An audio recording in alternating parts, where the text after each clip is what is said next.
कई बार जब आप कोर्ट में समय पर जो डॉक्यूमेंट्स कोर्ट में जमा करना होता है वो नहीं करेंगे तो आपके ऊपर कॉस्ट लग जाता है, जुर्माना लगाया जाता है।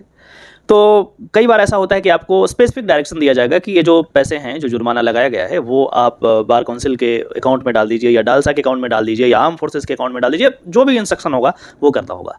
बट कई ऐसा भी केस होता है जहाँ पे आपको ये बोला जाता है कि you will pay so and so amount to the other party.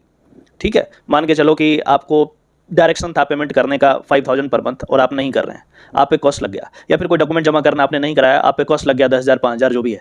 तो वो पैसा जब कोर्ट में दिया जाता है तो बेसिकली अपोजिट पार्टी को जब देंगे तो कई बार ऐसा हमने देखा है कि वकील साहब वो पैसे को ले लेते हैं, रख लेते हैं। कई बार हमने देखा है कि जज साहब इस पर्टिकुलर बात पे आपको पॉइंट आउट कर देंगे कि ये जो पैसा है ये बेसिकली क्लाइंट का है।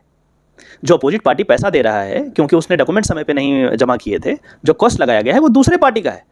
तो वकील साहब का इसमें कोई भागीदारी नहीं होती, वकील साहब का वो पैसा नहीं होता है। यंग स्टूडेंट्स जो यंग लॉयर हैं या एडवोकेट हैं उनको बहुत कन्फ्यूजन रहता है और जैसे ही वो पैसा लेते हैं फटाक से लेकर के अपने पैकेट में रखते हैं। नॉर्मली ऐसा नहीं करना चाहिए, अकाउंट कर लीजिए और बाकी उस समय जो है आप क्लाइंट को दे दें, क्योंकि वो पैसे पे क्लाइंट का ही अधिकार होता है। एक दो बार मैंने कोर्ट में देखा तो मुझे लगा कि आपको ये बात बतानी ज़रूरी है, खास करके जो नए लोग हैं, नए एडवोकेट हैं। ध्यान रखिएगा और इसी तरीके की जानकारी के लिए फॉलो करते रहिएगा।